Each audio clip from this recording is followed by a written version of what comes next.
At 10 p.m. on May 3, 2007, a 3-year-old child vanished from a holiday apartment in southern Portugal. There were no signs of forced entry, no witnesses who saw her leave, no confirmed evidence of what happened next. What followed was one of the most examined missing person cases in modern history, investigated across borders, debated for years, and still unresolved. This is not a story with easy villains or simple answers. It is a case shaped by assumptions made in ordinary moments, by minutes that passed without consequence, until they did. More than a decade later, the same question remains unanswered. What happened to Madeleine McCann, and why, despite international attention, advanced forensics, and endless theories, does the truth remain just out of reach? Before the headlines, before the investigations, before her name became known across the world, Madeleine McCann was simply a child. She was 3 years old. At that age, a child's world is small but complete. It is built around routine, familiarity, and trust. Madeleine's life reflected that simplicity. She lived with her parents, Kate and Jerry McCann, and her younger twin siblings in the United Kingdom. Her days followed predictable patterns: preschool, playtime, meals, bedtime stories, the kinds of routines that give young children a sense of stability and safety. Family members and friends describe Madeleine as observant rather than loud, thoughtful rather than impulsive. She was affectionate, curious, and emotionally aware for her age. She noticed changes in her environment. She asked questions. She sought reassurance when something felt unfamiliar. One of her most recognizable features, a small mark in her right eye, was simply a natural part of her appearance. At the time, it carried no significance. It was only later, after she disappeared, that it became a defining identifier known around the world. Madeleine's parents were both medical professionals. Their lives were shaped by schedules, structure, and responsibility. Friends described the household as calm, organized, and attentive. There is no public record suggesting instability, neglect, or disorder in the family's life before May 2007. This context matters, not because it explains what happened, but because it clarifies what didn't. Madeleine was not a child accustomed to risk or unpredictability. She relied on consistency. Her sense of safety came from knowing where her parents were, recognizing familiar voices, and returning each day to routines that made the world feel manageable. The holiday that brought the McCann family to Portugal was meant to preserve that sense of safety, not challenge it. The trip was planned months in advance. It was not spontaneous or experimental. The destination, Praia da Luz, was marketed as a family-oriented resort town. It emphasized quiet surroundings, controlled accommodations, and an environment designed for parents traveling with young children. This was not an isolated vacation. The McCanns traveled with close friends, many of whom also had young children. The group shared similar professional backgrounds and similar expectations. They planned their days together, ate meals as a group, and coordinated childcare routines. Their system was based on proximity and familiarity. Within that context, the setting felt secure. For Madeleine, the holiday meant sunshine, play, and continuity. Days were spent outdoors. Evenings followed predictable routines. There is no indication that she was distressed or unhappy during the trip. Photographs taken earlier that week show her smiling, relaxed, and engaged. Nothing about the holiday suggested danger. That is what makes the case so difficult to understand in hindsight. When people look back, they often apply knowledge that did not exist at the time. Decisions are judged through the lens of outcome rather than context. But understanding who Madeleine was requires understanding the assumptions that shaped the environment around her. This was a place designed to feel safe. The resort accommodations were structured for families. The area was well-traveled and quiet. The atmosphere was calm. Parents were nearby. Friends were close. Routines were shared. These conditions created a sense of normalcy that discouraged fear rather than inviting it. For a 3-year-old child, that normalcy is everything. Madeleine did not experience the world in terms of risk analysis or safety strategy. She experienced it through trust. Trust in her parents, trust in familiar routines, trust that when she went to sleep, the world would remain unchanged when she woke. That trust was not unreasonable. Millions of families travel every year under similar circumstances without incident. What happened to Madeleine was not the result of reckless behavior or disregard. It was not driven by her personality, her choices, or her actions. She did not wander off seeking adventure. She did not disobey instructions. She did not place herself in danger. She was where she was expected to be, in an environment adults believed was safe. Understanding this is essential because the story of Madeleine McCann is often overshadowed by what followed: investigations, speculation, and global scrutiny. But at its core, the case begins with an ordinary child living an ordinary life, surrounded by structure and care. That contrast is what gives the case its enduring weight. A child who trusted, a family that planned carefully, a setting designed to feel secure. When Madeleine disappeared, she did not vanish from chaos or instability. She vanished from normalcy. And that reality, more than any theory, explains why her case continues to resonate. Not because it is sensational, but because it confronts a deeply unsettling truth. Sometimes, the difference between safety and uncertainty is far thinner than it appears. The setting matters. Understanding what happened to Madeleine McCann requires a clear picture of where she was, how the space functioned, and why the environment felt secure to the adults responsible for her care. The McCann family was staying in Praia da Luz, a small coastal town in southern Portugal's Algarve region. Praia da Luz was not a major city, nor was it isolated countryside. It was a quiet resort community designed for tourism, particularly families. The area was characterized by low-rise buildings, pedestrian walkways, and residential-style accommodations rather than high-rise hotels. Streets were narrow, traffic was limited, the atmosphere was calm, especially in the evenings. This was not a nightlife destination. It was marketed as relaxed and family-oriented. The McCanns stayed at a holiday complex known as the Ocean Club. The complex consisted of multiple apartment blocks arranged around pools, paths, and shared spaces. These were not traditional hotel rooms. Each unit functioned as a self-contained apartment with a living area, kitchen, bathroom, and bedrooms. Families were expected to operate independently, much like in a rented holiday home. The McCann apartment, identified as Apartment 5A, was located on the ground floor of one of these buildings. This detail is crucial. Apartment 5A opened directly onto an outdoor area rather than a secured interior hallway.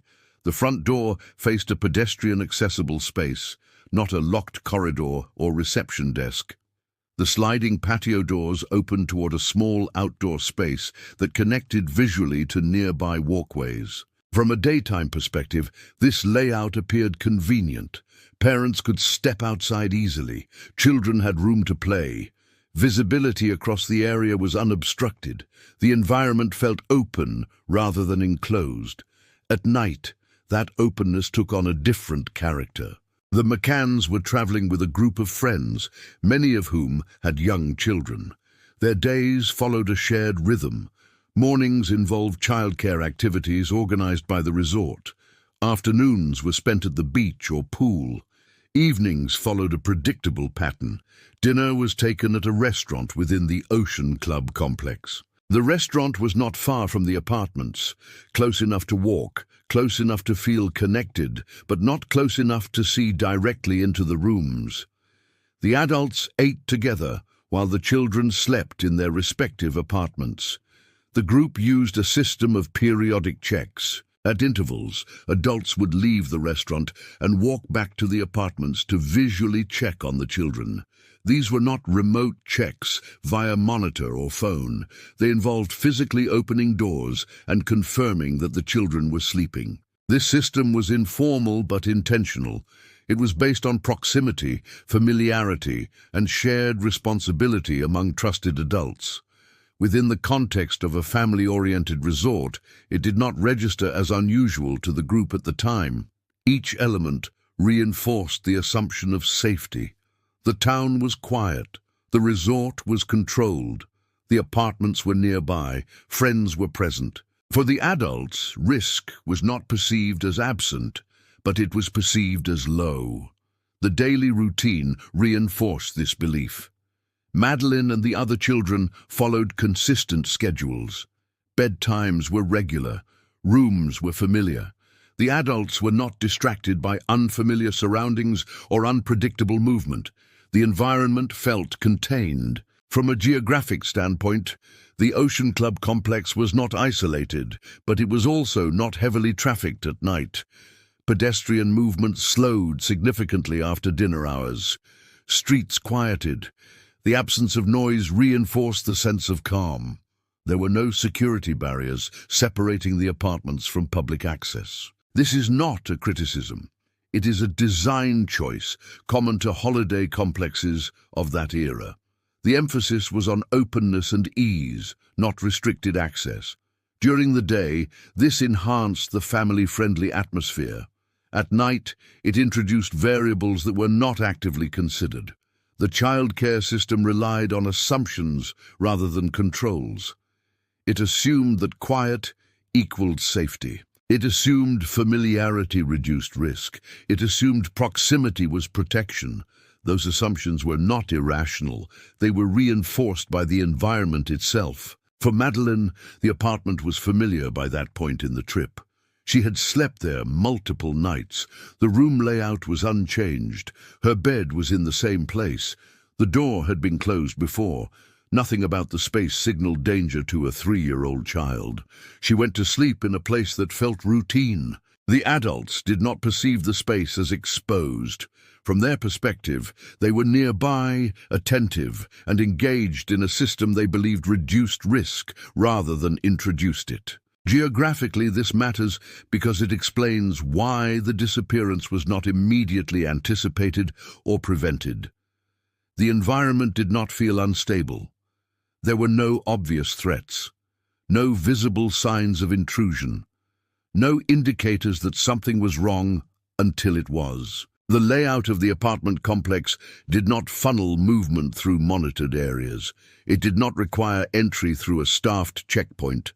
Movement through the space could occur quietly and without notice. Again, this was not unusual for holiday accommodations at the time. The significance lies in the intersection of layout and assumption. A space designed for convenience became a space vulnerable to invisibility. A system designed around trust became dependent on timing. An environment that felt safe reduced vigilance rather than heightening it. None of this suggests intent or negligence. It describes context. Madeleine's disappearance did not occur in a chaotic or poorly managed environment. It occurred in a place specifically designed to feel calm, predictable, and secure. That perception shaped every decision made before anyone realized something was wrong. Understanding the geography, layout, and routine is essential because it frames the night not as a sequence of reckless choices, but as a continuation of normalcy. Until that normalcy broke. The setting did not appear dangerous, and that is precisely why it mattered. On the evening of May 3, 2007, the McCann family was still staying at the Ocean Club holiday complex in Praia da Luz. The day had followed a familiar pattern. Madeleine and her younger twin siblings spent the daytime hours in supervised children's activities. The weather was warm. Nothing out of the ordinary was reported. There were no known arguments, incidents, or disruptions involving the children or the adults. By early evening, routines shifted toward dinner and bedtime. 6:47 p.m. At approximately 6 p.m., Madeleine and the twins returned to apartment 5A with their parents. The children were fed and prepared for bed. According to later statements, Madeleine asked her mother a question that stood out only in hindsight, asking why her parents had not come when she and her brother cried the previous night. At the time, the question did not trigger alarm. By around 7 p.m., all three children were put to bed. Madeleine slept in one of the apartment's bedrooms with the twins in cots nearby. The lights were turned off. The bedroom door was closed. The apartment was quiet. 8:39 p.m. At approximately 8:30 p.m., Madeleine's parents, Kate McCann and Jerry McCann, left the apartment to meet friends for dinner at the Ocean Club Tapas restaurant. The restaurant was within walking distance of the apartment, close enough to reach in minutes, but not within direct line of sight. Before leaving, the parents confirmed that the children were asleep. The door to the apartment was closed, but not locked in a way that prevented adult entry from outside. 9:05, 9:10 p.m. First check. The first recorded check occurred shortly after the adults arrived at the restaurant. Jerry McCann left the table and walked back to apartment 5A. He entered the apartment quietly and visually confirmed that all three children were asleep in their beds. There were no signs of disturbance. The bedroom door was opened briefly and then closed again. He returned to the restaurant and reported that everything was normal. 9:15, 9:30 p.m. The adults continued dinner. Conversation resumed. The environment remained calm. The restaurant was moderately occupied by other guests. No one reported anything unusual in the surrounding area. The check-in system continued as planned. 9:30 p.m. Second check. At approximately 9:30 p.m., a family friend performed the next check. The check did not involve entering apartment 5A directly, but confirmed that the apartment appeared quiet from the outside. No alarms were raised. 9:45, 10 p.m. The adults remained at dinner. The children, based on all available information, were believed to still be asleep. No cries were reported. No disturbances were noticed from neighboring apartments. This window, between 9:05 p.m. and 10 p.m., would later become the most critical time frame of the night. 10 p.m. Discovery. At approximately 10 p.m., Kate McCann left the restaurant to perform the next scheduled check. She entered apartment 5A and immediately noticed that something was wrong. The bedroom door was open. The twins were still asleep in their cots. Madeleine was not in her bed. Initially, there was confusion. Kate checked the room more closely, assuming Madeleine may have climbed into another bed or moved within the apartment. She checked behind furniture. She checked the bathroom. Madeleine was not there. The window in the bedroom was open, wider than before. The shutter was raised. The room felt different, disturbed, though no clear signs of forced entry were visible. Kate ran back to the restaurant and told the others that Madeleine was missing. 10:05, 10:15 p.m. Immediate response. Within minutes, the adults dispersed to search the nearby area. Apartment doors were knocked on. Paths were checked. The immediate vicinity of the apartment complex was searched on foot. Resort staff were alerted. Local police were contacted shortly afterward. There was no delay measured in hours. The response began within minutes of the discovery. What is known and what isn't? The timeline of that night is narrow. Madeleine was last visually confirmed asleep at approximately 9:05 p.m. She was discovered missing at approximately 10 p.m. That leaves a window of less than 1 hour. Within that window, no cries were reported. No witnesses reported seeing Madeleine outside. No confirmed sightings occurred. No sounds of forced entry were documented. The apartment showed no clear evidence of a struggle. The adults involved were not absent for long periods. They were rotating checks based on proximity and timing, believing this system reduced risk. The disappearance occurred silently. This is one of the most challenging aspects of the case. There was no prolonged gap, no overnight delay, no extended absence before discovery. Madeleine disappeared during an active routine, while adults were nearby and returning frequently. Why timing matters. The minute-by-minute structure of the night removes many assumptions. This was not a situation where children were left unattended for hours. It was not a scenario involving isolation or abandonment.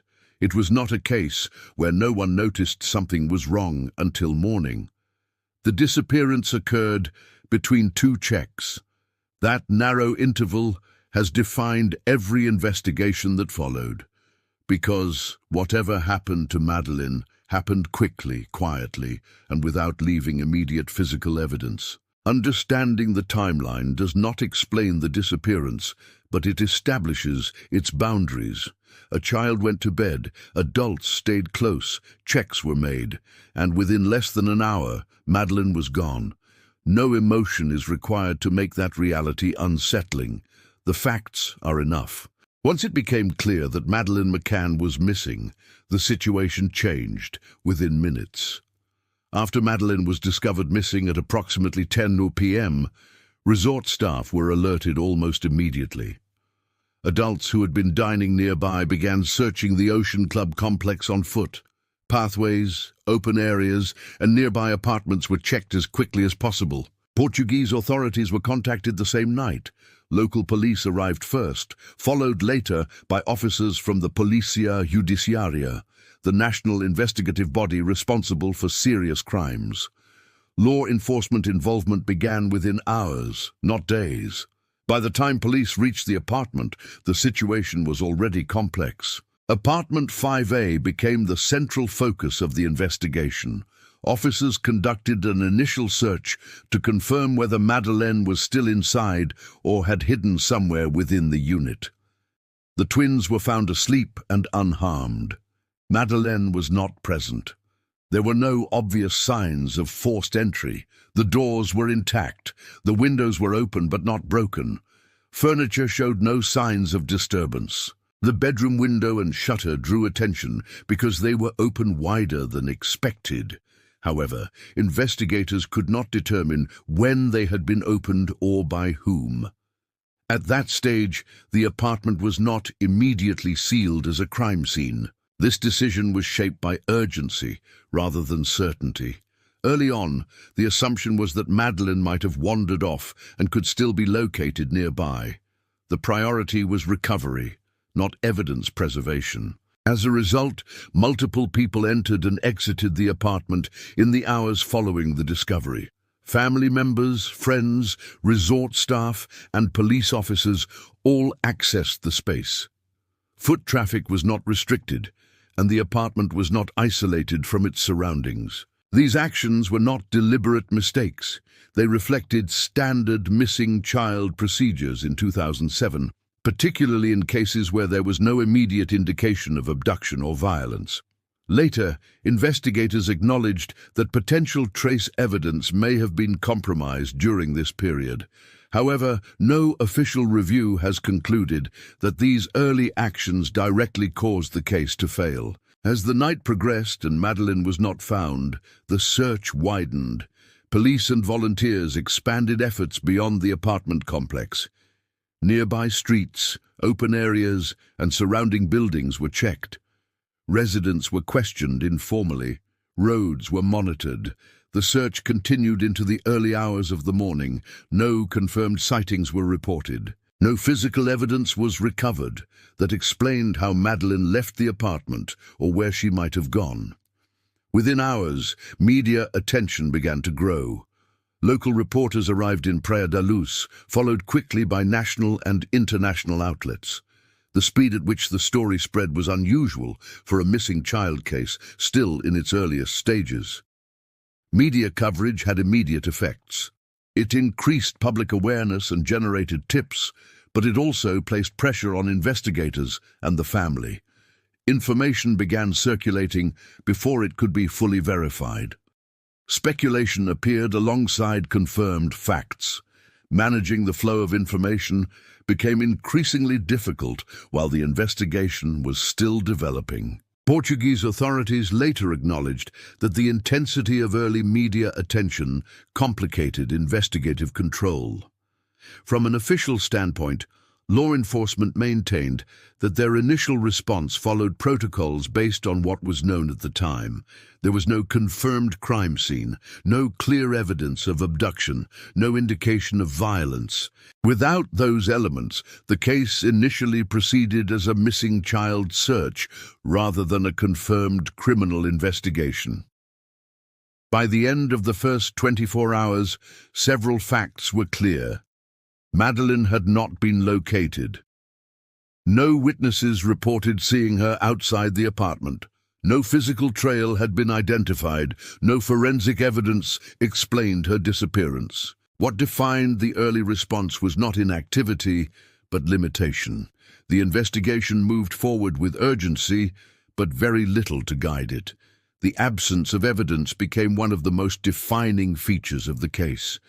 The early hours mattered not because they provided answers, but because they established the constraints under which every later theory and investigation would operate.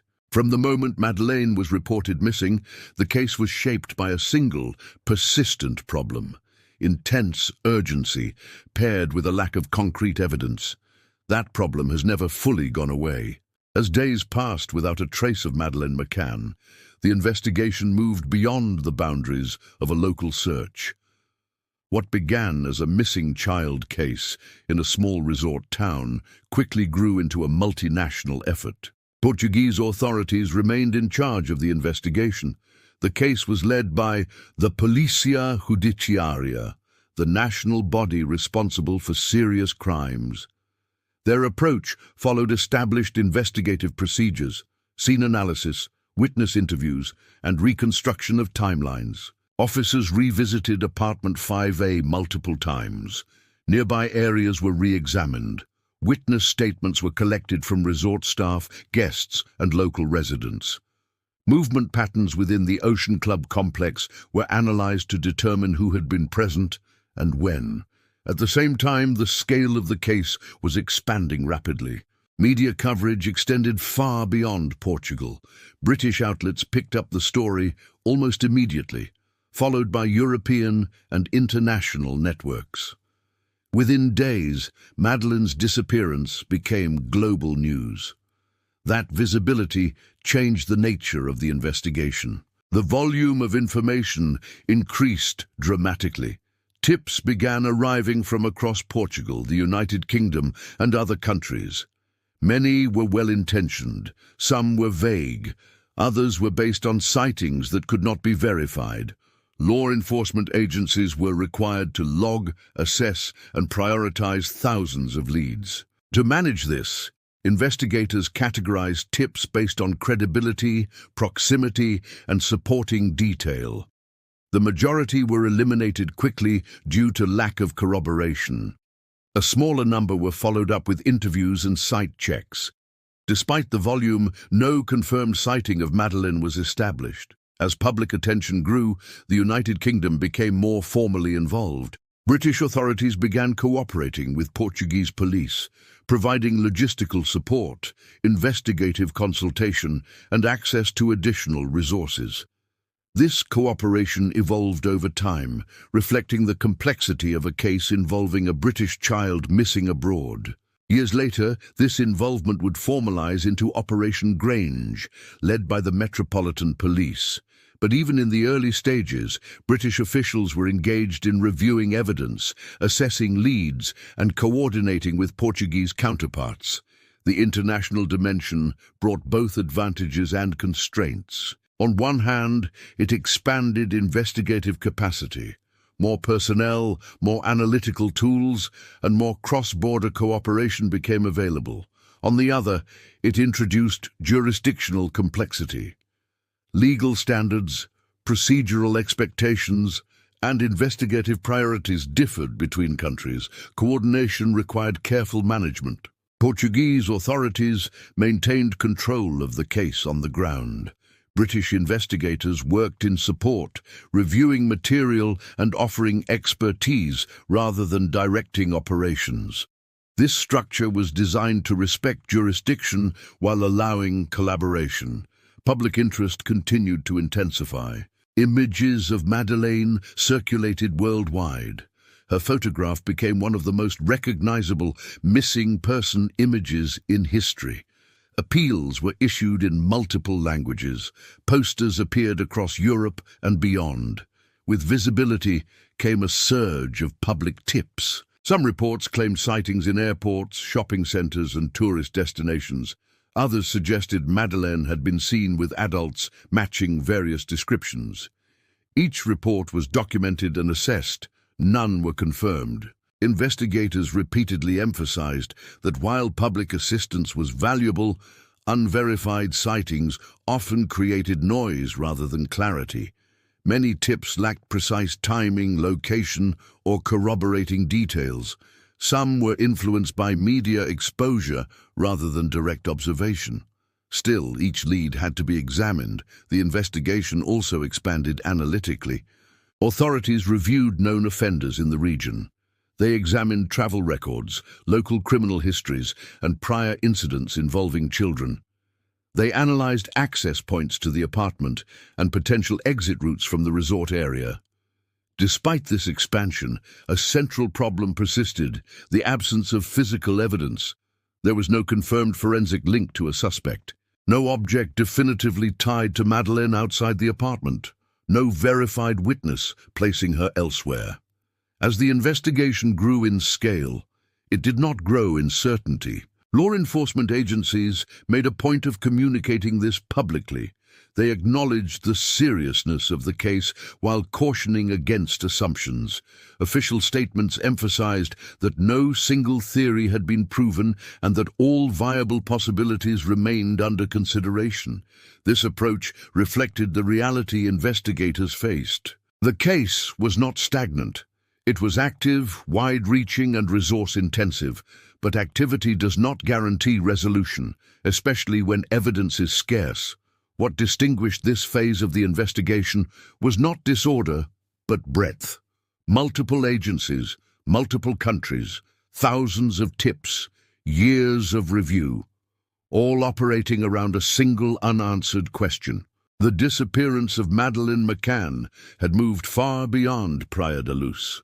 It had become a case shaped by international cooperation, public involvement, and sustained investigative effort. Without yet producing the clarity everyone was searching for, the investigation was growing, the answers were not. As the investigation into the disappearance of Madeleine McCann expanded, attention increasingly shifted from search efforts to analysis. Not because evidence was abundant, but because it was limited. Investigators were required to evaluate what little physical material existed, assess what it could reasonably indicate, and clearly define what it could not prove. Physical evidence considered. From the beginning, police focused on apartment 5A as the last confirmed location where Madeleine had been seen. The apartment was examined multiple times over the course of the investigation. Investigators considered the state of the bedroom. The open window and raised shutter were documented. These features were unusual compared to earlier descriptions of the apartment that evening. However, no damage was found. There were no broken fixtures, no forced entry marks, and no clear indication of when the window or shutter had been opened. Because multiple people had entered the apartment before it was sealed, investigators acknowledged that the evidentiary value of the space was limited. Later, forensic examinations included the use of cadaver dogs and blood detection dogs. Alerts were reported in specific areas of the apartment, including the bedroom and a rental vehicle used weeks later. Investigators considered these alerts as indicators, not proof. Dog alerts do not confirm cause, timing, or circumstance. They suggest the possible presence of biological traces at some point, but they cannot independently establish what occurred, when it occurred, or how it occurred. No conclusive forensic sample was recovered that definitively linked the alerts to Madeleine or to a criminal act. No body was found. No confirmed blood evidence was recovered. No forensic material established a timeline. As a result, none of the physical findings reached the threshold required for a definitive conclusion. Theories examined by investigators. Because physical evidence did not provide clarity, investigators evaluated multiple theories based on circumstance rather than confirmation. Investigators considered the possibility of abduction. This theory was based on opportunity rather than proof. The apartment's ground floor access, its proximity to public walkways, and the absence of signs indicating Madeleine had left voluntarily were factors examined. However, no eyewitness placed an unknown individual inside or leaving the apartment with a child during the critical window. No suspect was directly linked through physical evidence. Investigators also considered whether Madeleine could have left the apartment on her own. This possibility was examined early in the case. It was weighed against Madeleine's age, developmental ability, and the lack of confirmed sightings nearby. Despite extensive searches, no trace of Madeleine was found within the immediate area. This theory did not account for the absence of sound, sightings, or physical indicators. Investigators examined accidental scenarios. These included the possibility of an accident occurring within the apartment or nearby, followed by concealment.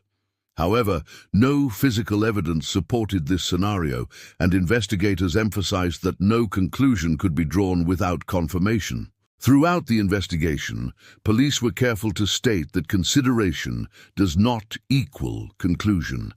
Each theory was evaluated, not adopted. What evidence did not prove? One of the most important aspects of the case is understanding what the evidence does not establish. No evidence confirmed that Madeleine died inside the apartment.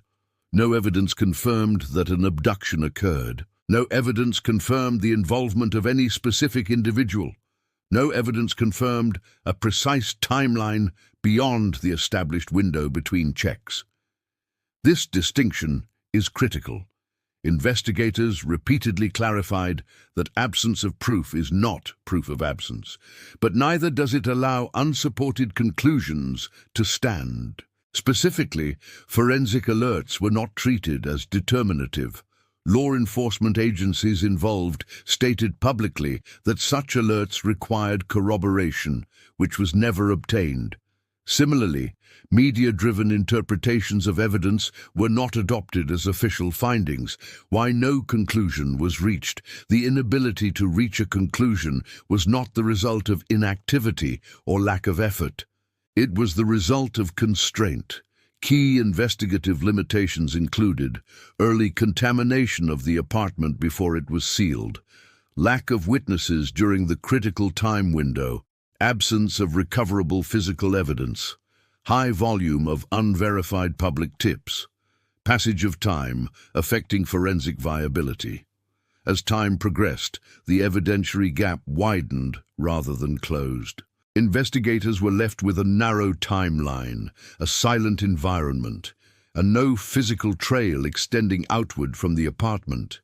In such conditions, law enforcement standards require restraint. No charge can be brought without evidence meeting legal thresholds.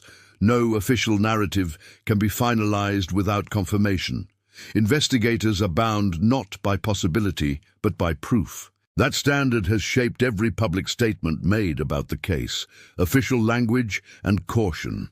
Throughout the investigation, authorities consistently used cautious phrasing. Statements emphasized that investigators considered multiple scenarios. No evidence confirmed a specific theory. The case remains open and unresolved. This language reflects procedural discipline rather than indecision. It acknowledges uncertainty without filling it with assumption. The central limitation. At the center of the case is a single, unresolved problem. Madeleine McCann disappeared within a narrow window of time from a familiar environment without leaving evidence that survived investigation, time, or scrutiny. Every theory explains part of the case. No theory explains all of it. That is not a failure of investigation. It is a reflection of the limits imposed by reality. The case remains unsolved, not because answers were ignored, but because the evidence never reached a point where answers could be responsibly declared. And in investigations of this scale and sensitivity, restraint is not weakness, it is obligation. In any major criminal investigation, the concept of a suspect is often misunderstood. In the case of Madeleine McCann, law enforcement agencies have repeatedly clarified an important distinction. Identifying persons of interest is not the same as assigning guilt. From the beginning, investigators followed standard procedures used in missing child cases. This involves mapping opportunity, access, and timelines, then comparing those factors against known individuals who could plausibly intersect with the event. This process is systematic, not accusatory. How suspects are identified in investigations. Investigators typically begin by identifying anyone who was present in the relevant area, had access to the location, appeared within the established time window, could be linked through evidence or corroborated witness accounts. These individuals are not suspects in a legal sense. They are reference points, used to test hypotheses, eliminate possibilities, and refine understanding of events. In the Madeleine McCann investigation, this process was applied broadly. Resort staff were interviewed, guests were questioned, local residents were identified and spoken to, known offenders in the region were reviewed. Investigators also examined travel records, vehicle movements, and known criminal activity within the broader geographic area. This is standard procedure in high-profile cases. Importantly, investigators have emphasized that being examined or interviewed does not imply wrongdoing. It reflects proximity to an event, not responsibility for it. Why no one has been charged? Despite years of investigation across multiple countries, no individual has been formally charged in connection with Madeleine's disappearance. This is not due to lack of interest or lack of scrutiny. It is due to evidentiary standards. For a charge to be brought, investigators must establish a clear link between an individual and the crime evidence that meets legal thresholds, a coherent narrative supported by facts, not inference. In this case, those elements have never converged. No physical evidence has definitively placed any individual inside apartment 5A during the critical time window. No forensic material has conclusively tied a person to Madeleine's disappearance. No witness testimony has been corroborated to the level required for prosecution. Investigators have stated publicly that no evidence has reached the standard necessary to justify formal charges. This restraint is deliberate. Charging an individual without sufficient evidence risks compromising the investigation, violating legal principles, and undermining the integrity of any future prosecution should new evidence emerge. Presumption of innocence. Throughout the case, law enforcement agencies have repeatedly emphasized the presumption of innocence. This principle is not a formality, it is foundational. No individual has been legally determined responsible for Madeleine's disappearance. No person has been convicted in relation to the case. No official conclusion has been issued assigning blame. Investigators have consistently cautioned against interpreting theories, media narratives, or public speculation as official positions. The distinction between inquiry and accusation has been carefully maintained in formal statements. When authorities state that an individual was considered or examined, it reflects investigative due diligence, not a determination of guilt. Official positions over time. As the case evolved, official positions remained consistent in one key respect. Conclusions were not declared without proof. Portuguese authorities maintained that the case remained open due to insufficient evidence. British investigators echoed that position when later reviewing the material. International cooperation did not alter the evidentiary gap. Public statements across agencies emphasized uncertainty rather than certainty. This approach was sometimes misinterpreted as indecision. In reality, it reflected adherence to legal standards. Investigations are not judged by how many theories they generate, but by whether those theories can be proven. In this case, they could not. Why caution matters. High-profile cases generate pressure, public, political, and emotional. That pressure often creates a demand for answers, names, and resolution. Law enforcement's responsibility is to resist that pressure when evidence does not support it. In the Madeleine McCann investigation, restraint has been consistent. No arrests were made prematurely. No conclusions were announced without verification. No accusations were formalized without proof. This does not mean investigators stopped looking. It means they continued within the boundaries of what evidence allowed.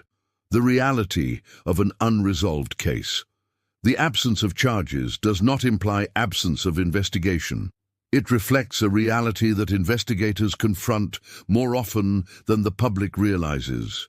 Some cases do not produce the evidentiary clarity required for resolution. In those cases, maintaining the presumption of innocence is not optional.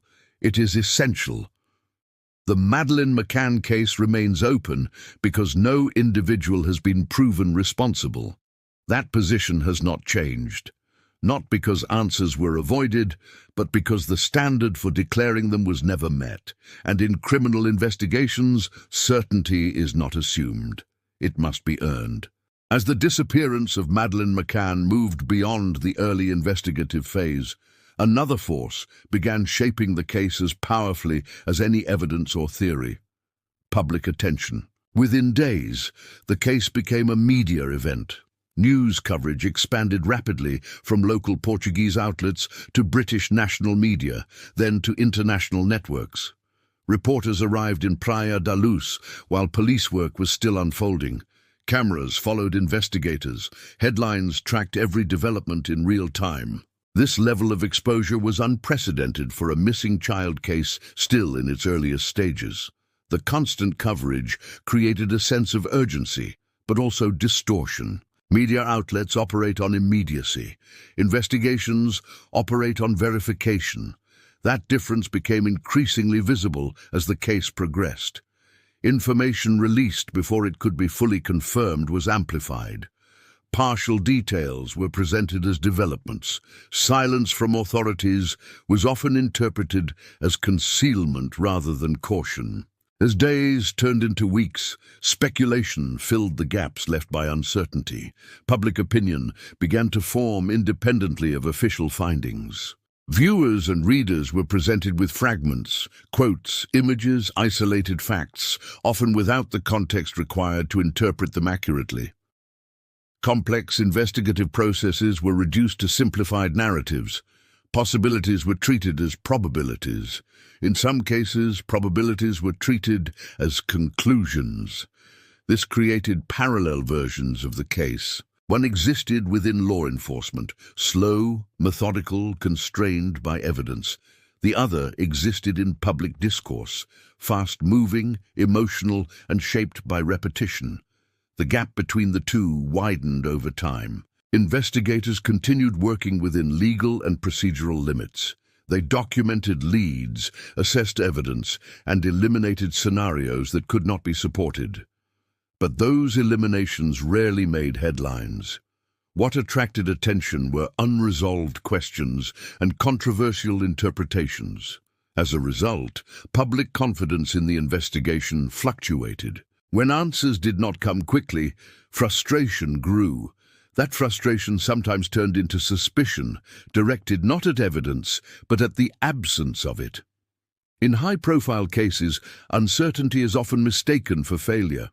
This environment created additional challenges for investigators. Witnesses were influenced by media narratives. Memories shifted. Tips were shaped by what people thought they should have seen, rather than what they actually observed. Each new theory generated waves of reports that had to be evaluated, logged, and dismissed. The volume of information increased. The quality often did not.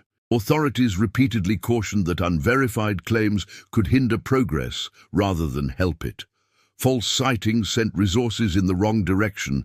Misinterpretations of evidence hardened into public belief. Once those beliefs took hold, correcting them became nearly impossible. The impact extended beyond the investigation itself. The family became the subject of intense scrutiny.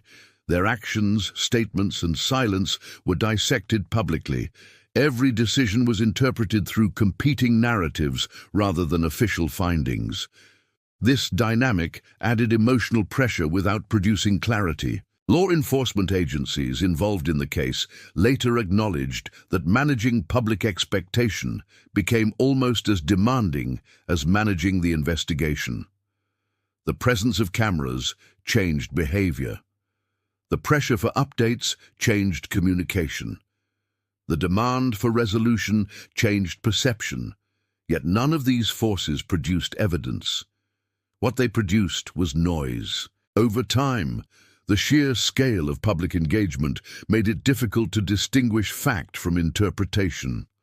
Online forums, documentaries, and commentary created feedback loops in which speculation reinforced itself. Once an idea gained traction publicly, it often persisted regardless of official statements. This is one of the central risks in high-profile cases. Media attention can accelerate awareness, but it can also obscure truth. When a case becomes a global story, the investigation does not stop, but it becomes harder to see.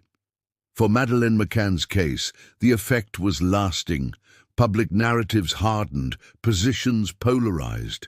Investigative restraint was sometimes misread as secrecy, and every unanswered question became an opportunity for assumption. Law enforcement has consistently emphasized that media-driven conclusions do not alter evidentiary standards. Public belief cannot substitute for proof. Pressure cannot replace confirmation. But once a case enters the public imagination at this scale, it never fully returns to a purely investigative space. The story takes on a life of its own, and in that environment, clarity becomes harder. Not because investigators stop working, but because attention shifts away from what can be proven and toward what feels compelling. The case did not lose momentum because of lack of effort. It lost clarity because noise grew faster than evidence. That imbalance continues to shape how the disappearance of Madeleine McCann is understood, often more through repetition than through resolution. More than anything else, the unresolved status of Madeleine McCann reflects the cumulative effect of limitations rather than the absence of effort. The case did not stall at a single moment. It narrowed gradually, shaped by jurisdictional boundaries, early investigative constraints, and the passage of time. Jurisdictional complexity. From the beginning, the investigation existed across national boundaries. Madeleine was a British child who disappeared in Portugal. This immediately placed the case under Portuguese legal authority, while also engaging British diplomatic and law enforcement interests. Cooperation was established, but jurisdiction remained with Portuguese authorities during the critical early phase. Cross-border investigations introduce unavoidable complexity. Legal standards differ, procedural expectations vary, investigative authority must be clearly defined. British police could not independently direct operations on Portuguese soil. Portuguese investigators were required to follow domestic legal frameworks. Decisions regarding evidence handling, search methods, and investigative priorities were shaped by those frameworks. As international involvement increased over time, coordination improved, but early constraints could not be undone. Jurisdictional cooperation can expand capacity. It cannot reverse missed opportunities or restore evidence that no longer exists. Early investigation challenges. The first hours of a missing child case are often the most critical.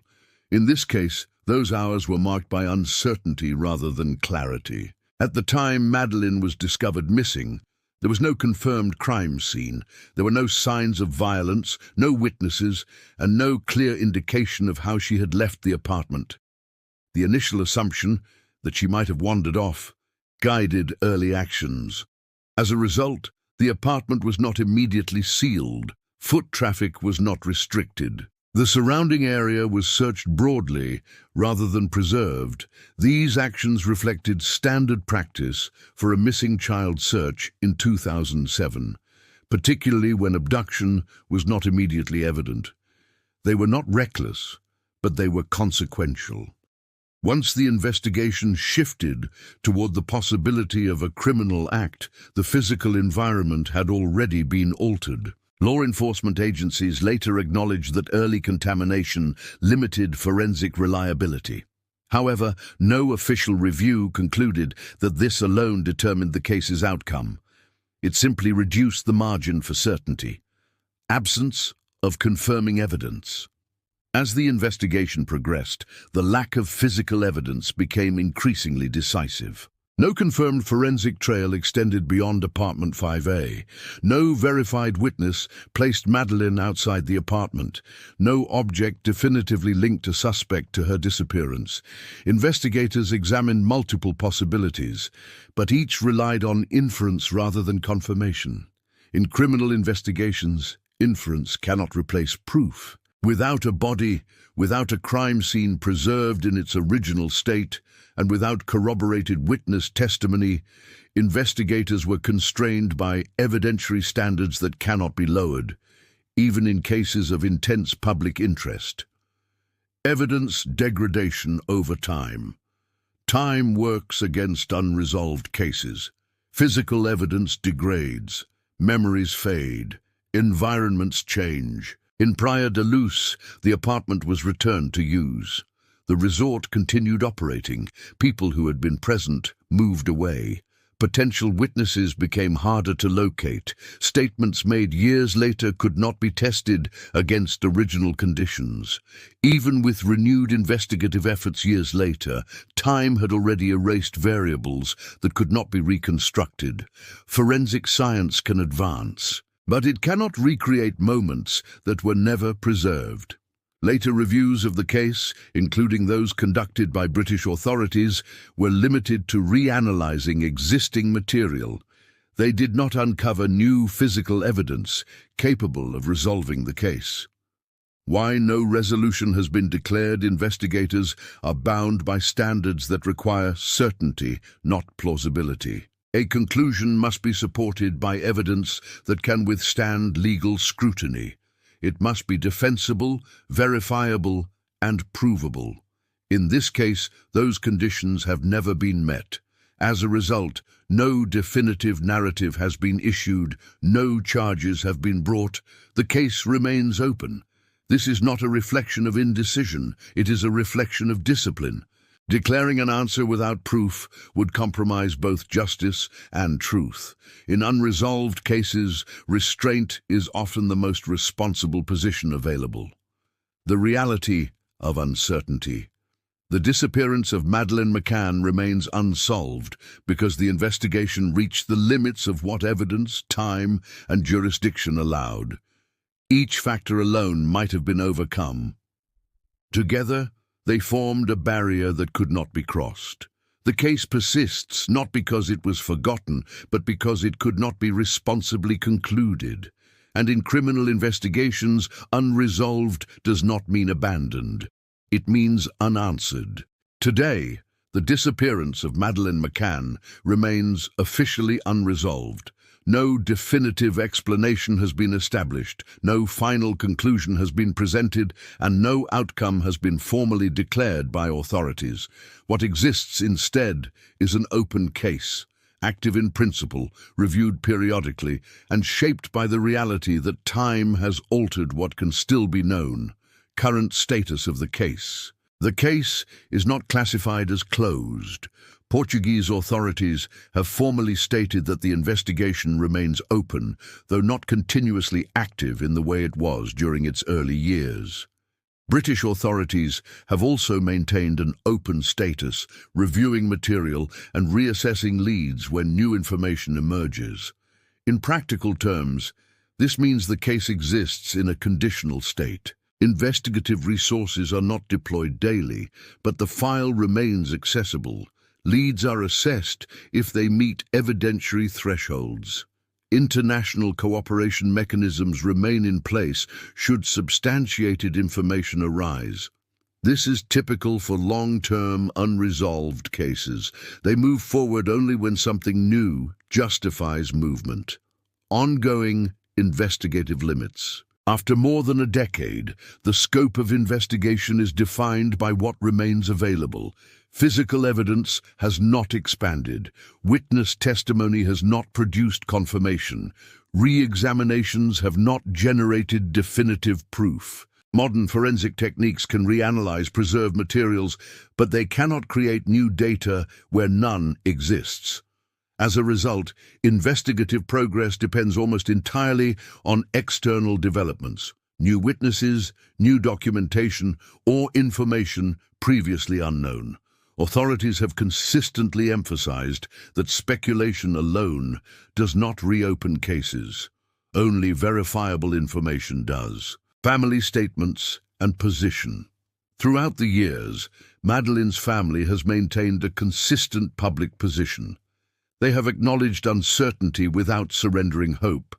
They have expressed gratitude for continued attention without demanding conclusions. And they have avoided definitive claims unsupported by evidence. In public statements, the focus has remained on remembrance rather than resolution.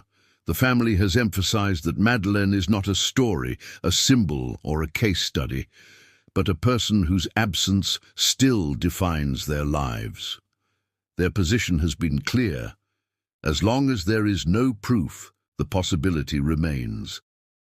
That position is neither an assertion nor an accusation. It is an acknowledgement of unresolved reality. Why Madeleine's name still matters. Madeleine McCann's disappearance is often discussed in terms of investigation, controversy, or media impact. But its lasting significance extends beyond procedural questions. Her case represents the limits of certainty. It demonstrates how quickly normal routines can be disrupted, how assumptions can shape outcomes, and how absence, when unexplained, can persist indefinitely. It has influenced how missing child cases are handled internationally. It has changed public awareness of time, distance, and oversight. And it has highlighted the consequences of early uncertainty in investigations where clarity is essential. Most importantly, it reminds us that not all cases end with answers. Some end with responsibility, to remember accurately, to speak carefully, and to resist the urge to replace evidence with explanation. A reflection. Without closure. The case of Madeleine McCann does not conclude with resolution. It concludes where many real cases do, with unanswered questions, incomplete timelines, and the quiet weight of not knowing. The absence of an ending is not a failure of storytelling. It is a reflection of reality. There are investigations that cannot be finished, there are truths that cannot be confirmed, and there are names that remain because they were never resolved into certainty. Madeleine's name remains not because it belongs to a mystery, but because it belongs to a child whose disappearance still matters. Not as a headline, not as a theory, but as a reminder that uncertainty is sometimes the final state of truth, and that remembering responsibly is, in itself, an act of respect.